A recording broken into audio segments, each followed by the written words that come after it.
board, thank you so much for giving us an opportunity to showcase some really excellent learning that we got to celebrate today.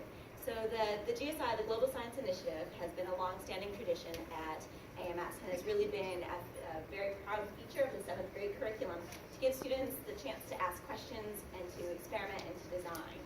With our adoption of the Next Generation Science Standards, we also have been making a shift over the past couple of years to encourage students to engage in more engineering practices. This is something that's new for kiddos and not something that we have a ton of opportunity to always build into the curriculum. So this was a perfect way to start to introduce more of those skills and practices for students, which are really skills and practices that are going to help them in all of their different avenues in their coursework. So students over the past 5 or so weeks have had a chance to solve a global problem. In their social studies and ELA classes, students researched a different global topic, a different global issue, whether it was food shortages or clean water or pollution, any of those different topics. So we really built this as an interdisciplinary activity for students. They then took those ideas that they had generated looking at their global issues and said, how do we solve this? One of our goals was to really show students that it doesn't matter how old you are, you really have the capacity to make a difference in the world. And so we looked at some different student inventors, and I think that the students really took off running with this. And today was the culmination of that activity where they presented for a panel of eagles. So we did our version of Shark Tank. And the students had a chance to do a 5-minute pitch to a panel of eagles. And we were really lucky to have eagles there from every one of our schools. And we even had students come down from Souhegan to participate and give feedback to our different prototypes. Students had to build a working prototype to solve their global challenge. It could have been a technology that's currently in existence that they modified in some way, or something completely new. I have to tell you, it does my science heart. So it's been doing a little happy dance all day to see the work that these kids did. And I really don't want to talk too much because I really want to turn it over to some of the different groups that are here tonight. So what I'd like to do is introduce each of the different projects that evolved and have students come up here, and they can just tell you what their global issue was and how they solved it. And then we'd love to have some questions, and we can maybe even have a demonstration of 1 or 2 of our working prototypes, if that's all right with everyone. So first up, I'd like to introduce the first responder sash. Come on down. So this is Shannon Hargraves, Sarah Mills, and Hannah Noel. This is their project.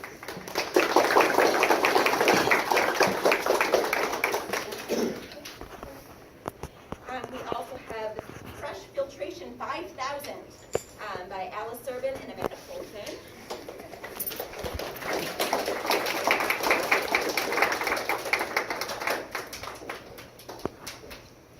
The Food Viability Kit, Grace Boyer, Lily Ann Porter, and Riley Green.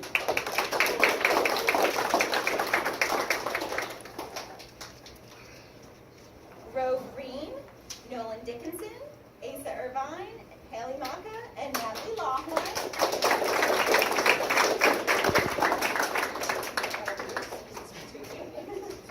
And the MOSC, so I have Jolie Brammer Duque and Sophia Sierra.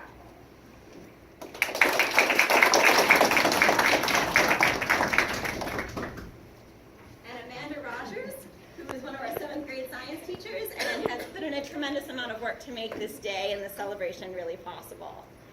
I'd like to just add that these groups are not all complete, but it's nice that we have a sampling from each group, so some members couldn't come tonight. I also wanted to say thank you to the Souhegan students specifically who came, especially Eliza Master-George. She kind of was a mastermind of getting all the others together. We had Lucy Stover and Julia Kalinowski. So they were amazing reps for Souhegan.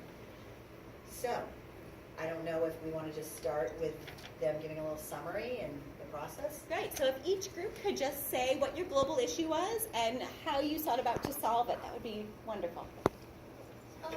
So our global issue was food supply, so we wanted to make something that would help people in struggling countries save food and keep their food fresh for longer.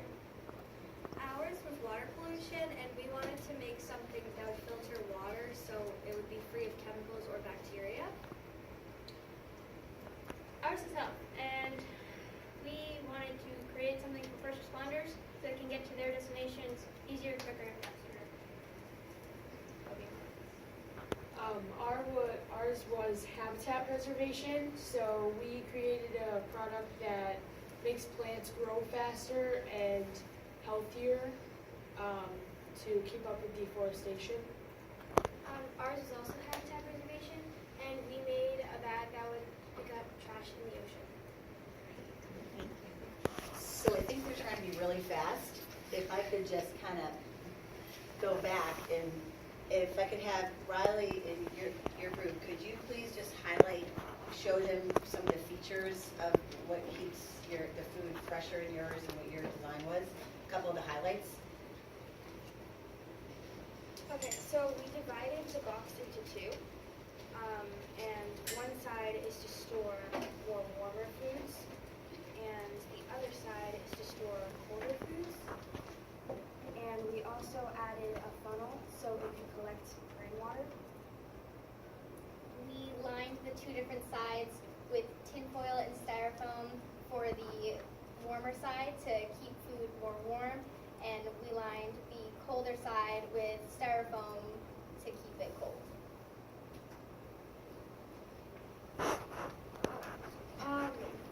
Yeah, just highlight some of your main ones. Demonstration real quick? You can, yes. Alright, so here we have our fantastic chocolate flavored water. So basically, we use sand, charcoal, cotton balls, and cloth to filter the water. The charcoal will take a lot of the contaminants out of the water, the sand will take the dirt out of the water, and the cotton will sort of just absorb debris. And then we have a little net thing at the top, and that'll capture any dirt that might have went into it or any rocks. And how do you know that the water is safe to drink We from did yours?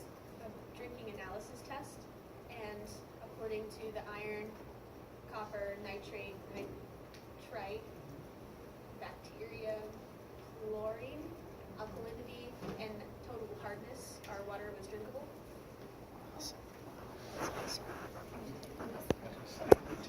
So, something with this one was a question that arose, what exactly counts as improved with first responder equipment?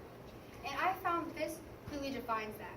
I separated into three components that I felt were most important for it to actually be considered improved. And one of them was identifiable. As you can see, it meets that component with reflectors, a bright color, and this is for an ID, a medical personnel's ID.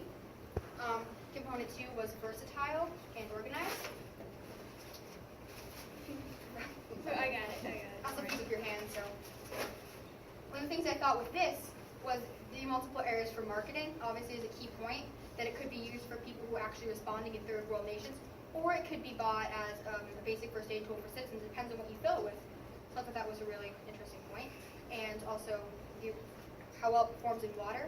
It obviously is made of life-fast material, so it will float. And everything's waterproof. So. And do you want me to give them your brochures? And maybe tell them about what that design is really from. We have one like last brochure, so.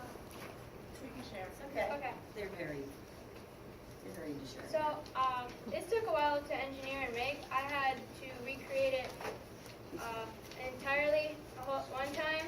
I was thinking, I made the whole part, like the base. I was thinking, well, let's just attach this thing onto it, and that was going to be too bulky. So then I just built it into the actual thing, to the actual life vest material. It's made of 3 life vests, and our goal was to be able to float a person, which we didn't get to actually test, but we did test it to float it, and it does float very well, actually. Well, ours is attached to a sailboat because it works better when it goes slower. And it's just a 2-layer plastic mesh bag that gets pulled along and picks up trash on the way.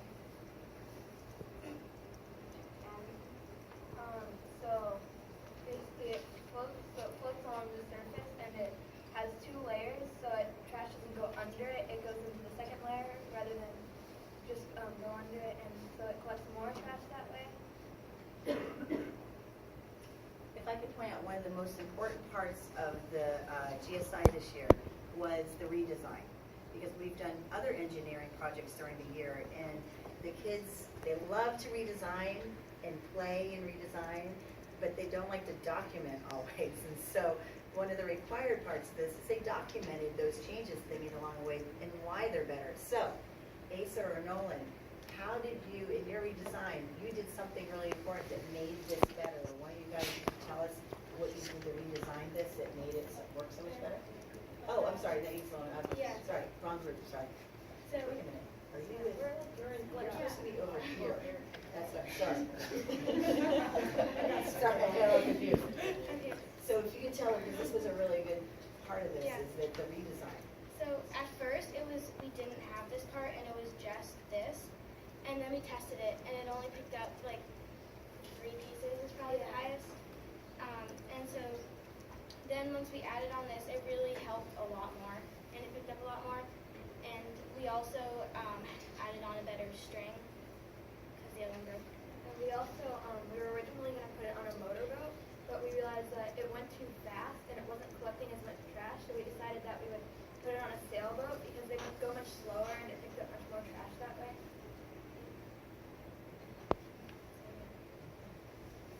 So then, this group with Asa. Okay, so what we made was a soil that helped plants grow healthier and faster, and they kind of died like a couple days ago because we forgot to water them after we were like done testing everything. So, but this is the one that we mixed potting soil, water storing crystals, and cow manure into, which the water storing crystals was a big part in it because it could be overwatered or underwatered, so it could be in like dry places or overly wet places, and those would slowly release water or like absorb it and then release it. And yeah, that was the one we made, and then this was just regular potting soil we put into a pot and planted grass seeds into it. And this one's dying a little more, but this one's still a little more greener. How many groups' first design was just the best and you stuck with that the whole time? The very first one you built. How many of you had some kind of failure along the way? Yeah, that's okay, right? So we've talked a lot about how the engineering process, how it's not failure is only failure when it allows you to stop, but when you take it and you modify and learn from it, you end up with some really great products.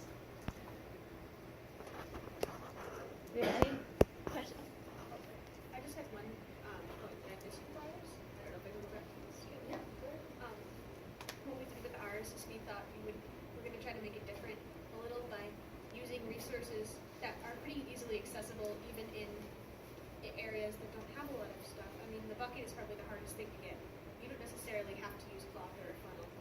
And the charcoal is also probably the second hardest thing to get, but as long as you have fire, you can have activated charcoal, which works. So that's what we tried to do with ours to make it different. And also, this was the before water, and this is the after. It's slightly blue because one of our teammates dumped blue dye into it. Another test.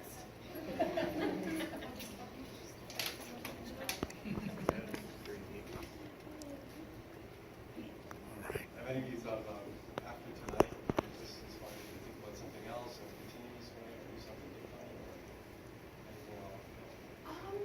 I will admit I've never had a lot of confidence in myself when it comes to the engineering and design process.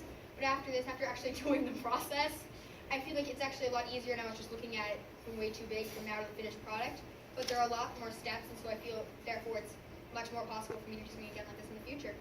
It's not half bad. Thank you. Yes. I feel like I'm not as worried about speaking in front of people because like I've now presented like 3 times. So. You're old pro now. The first time I was like really nervous, but as I presented more and more, I got like more comfortable with it. I believe the first thing I said when I heard about this project is I went up to Ms. Rogers and said, I suck at engineering things. Because, yeah. And what did I say to you through the process? Keep going, turn around, and keep working. And how proud I was of how you've done. And now I feel like I'm slightly better. She's still a work in progress. So I had a chance to go to two today this morning, and I tried to fill that in, and I was so impressed with what I saw. And all of you, when you came in tonight, I mean, you're right there, you speak well, you're beautiful, you're intelligent, and some of these really work and show that you are really thinking about this stuff. So we're really glad that you had a chance to come here tonight and perform really well. So I so appreciate it very much. And you guys did a great job. And what I really impressed by is engineering and invention. Inventing is about dealing with a challenge, not getting it right the first time, going back, rework. Yeah, I deal with a lot of engineers in my job and my private life, and one of the things that they always impress me is their confidence or willingness to take something apart or put something together that they don't know will work in the end, and know that they will just keep at it until they get it right. And so it's and you've obviously done this here as part of the process, and every one of your inventions is very impressive and very helpful to society in general. So it's very impressive. Great job, everybody. Say something quick before a couple of things as an educator that I just want to mention is that the children that you're looking at up here aren't all comprised of the students that you would expect to be always the ones speaking up.